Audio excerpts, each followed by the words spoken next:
হ্যাঁ guys, finally আমার কাছে এক্সাম ইস্যুন চার্জারের স্পেয়ার কম্পোনেন্ট।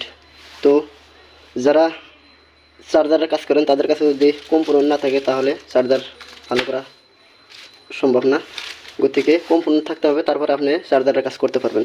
তো মোটামুটি আমার কাছে অনেকগুলাই কম্পোনেন্ট চলে আসলো। তো কী কী কম্পোনেন্ট চলে এসছে আমি আপনাদেরকে দেখাবো, আপনারা দেখেন।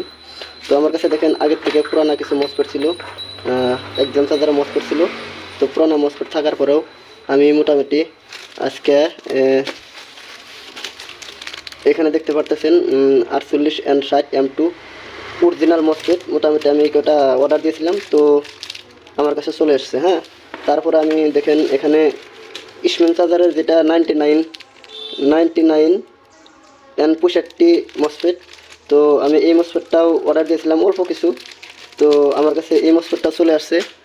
তারপরে আপনাদেরকে যদি দেখাই, দেখেন এখানে ডাবল ডায়োডটাও আমার কাছে বর্তমান এসে গেছে। তো তারপরে আমরা এক্সাম চার্জারের যেটা আমাদের 1 নম্বর ফার্স্ট টাইম সবসময় লাগে 5349 নাম্বারের যেটা আপনার 10 ভোল্ট 12 ভোল্ট ডায়োড। তো আমার কাছে বর্তমান 10 ভোল্ট 12 ভোল্ট ডায়োড চলে এসেছে, আপনারা দেখতে পাচ্ছেন। তো এটা হলো আমার 12 ভোল্টের ডায়োড, আর এটা হলো 10 ভোল্টের ডায়োড। যেটা আমার ফার্স্ট টাইম এই ডায়োডটার খুব ইম্পর্টেন্ট প্রয়োজন আমার নন স্টপ করে। তো এখানে আপনাদেরকে আমি যদি দেখাই, এখানে যেটা 10 ভোল্ট আর 12 ভোল্টের ডায়োডের প্রয়োজন, এই ডায়োডটা আমার লাগে। তার জন্য আমি এই ডায়োডটা নিয়ে আসলাম। হ্যাঁ, তো তারপরে যদি আপনাদেরকে আমি দেখাই, তো এই এক্সাম চার্জার আমার কাছে দেখতে পারতেছেন SG3525 আইসি অরিজিনাল, একবার অরিজিনাল আমার কাছে বর্তমান আছে, আপনারা দেখতে পারতেছেন। তো আমি এই 3525 আইসিটা নিয়ে আসলাম। তো আইসি ছাড়া বা স্পেয়ার কম্পোনেন্ট ছাড়া চার্জারে কাম করা খুব কঠিন, পুরানো চার্জার থেকে খুলে মিলে করাটা খুব কঠিন। তো তার বাদে আপনারা দেখতে পাচ্ছেন যেটা 18 এম্পিয়ার চার্জারের ভাইপার 22 আইসি। তো এই আইসিটা আমার কাছে এখন দেখতে পাচ্ছেন এখন আছে মোড়তে। তারপরে যেটা এক্সাম চার্জার 15 এম্পিয়ার 7812 আইসি ট্রানজিস্টার। তো এই ট্রানজিস্টারটা আমার কাছে বর্তমানে দেখতে পাচ্ছেন। আর এখানে দেখতে পাচ্ছেন 78L05। তো এই আইসি ছাড়া কখনো কাম করা যায় না, সম্ভব না। তো 78L05 এই আইসিটা আমার কাছে এখন দেখতে পাচ্ছেন। তারপরে ইসমেন চার্জারের 1 মেগা ওমসের রেজিস্ট্যান্স, আর আপনার 510K রেজিস্ট্যান্স, 1K রেজিস্ট্যান্স, মানে নানান ধরনের নাম্বারের রেজিস্ট্যান্স আমার কাছে এখন দেখতে পাচ্ছেন এখানে আছে। তো ইসমেন চার্জার আমি মোটামুটি যে কোনো রেজিস্ট্যান্স আমি অল টোটাল রেজিস্ট্যান্স নাই, তার বাদেও আমি কিছু রেজিস্ট্যান্স আমি এখানে নিয়ে এসেছি। তো মোটামুটি সলভ করা ইম্পর্টেন্ট যেগুলো রেজিস্ট্যান্স আমি নিয়ে এসেছি। তো পরবর্তীতে আমার সম্পূর্ণ কম্পোনেন্ট চলে আসবে।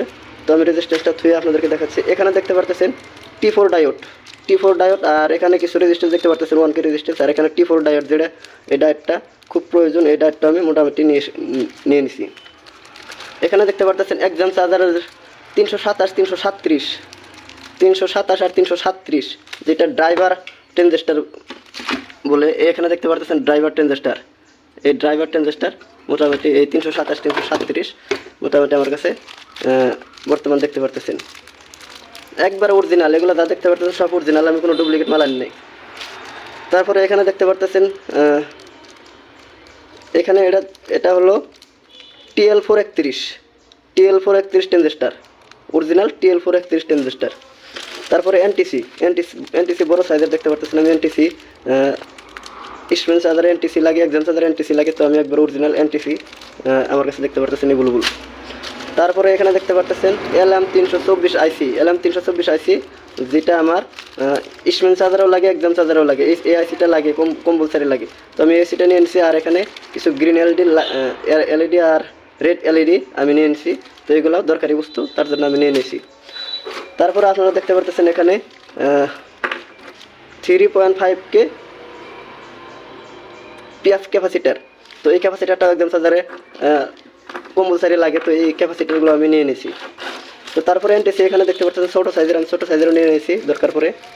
তো তারপরে এখানে দেখতে পাচ্ছেন মেন ইম্পর্টেন্ট যেটা ইসমেন চার্জারের CM805 আইসি। এই আইসিটা ছিল না, তার জন্য আমি 2 পিস নিয়ে এসেছি। তো এই আইসিটার মোটামুটি লাগে। তো আমি মোটামুটি 2-1 দিনের ভিতরে আমার কাছে কম্পোনেন্ট এভেলেবল চলে আসবে। তো যদি আপনাদের কোনো কারোর দরকার হয় আমার সাথে যোগাযোগ করতে পারেন, কমেন্ট করতে পারেন। যে কোনো আইসি মোটামুটি আমার কাছে পেয়ে যাবেন। আমি ইতিমধ্যে সম্পূর্ণ আইসি নিয়ে এসেছি। আর কাজ করার জন্য একটা ভালো কাটারের প্রয়োজন, তো কাটারও নিয়ে এসেছি। আর তার সাথে একটা ভালো মানে টুইজার, আমার কাছে এভেলেবল টুইজার আছে, তার মধ্যে একটা টুইজার নিয়ে এসেছি। আর এখানে ডিসোল্ডারিং ওয়্যার, তো ডিসোল্ডারিং ওয়্যার আমি আসছিল, তার বাদেও আমি যেহেতু গেছিলাম নিয়ে এসেছি। তো এখানে একটা পেস্ট, এই পেস্টটা রেজিস্ট্যান্স লাগানোর জন্য খুব ভালো মানের পেস্ট, এই পেস্টটাও আমি নিয়ে এসেছি। তো আশা করি আমার কাছে মোটামুটি অলরেডি কম্পোনেন্ট, পুরানো কম্পোনেন্ট বহুত আছে, তার বাদেও আমি নতুন কিছু নিয়ে নিলাম। আরও মোটামুটি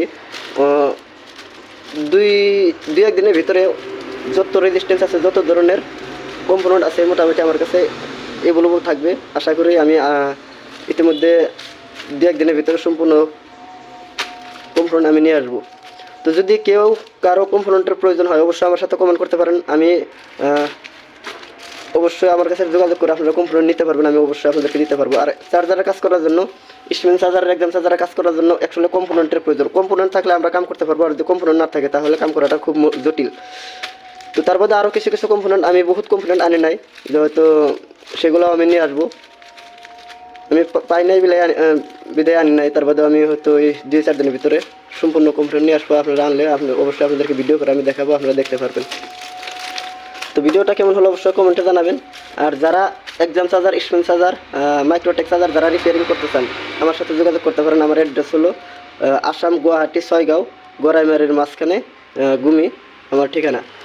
তো অবশ্যই আপনারা যদি কেউ চার্জার রিপেয়ারিং করতে চান তাহলে আমার সাথে যোগাযোগ করতে পারেন। তো আজকের মতো এই পর্যন্তই। ভালো থাকুন, সুস্থ থাকুন, খুদা হাফেজ, ধন্যবাদ।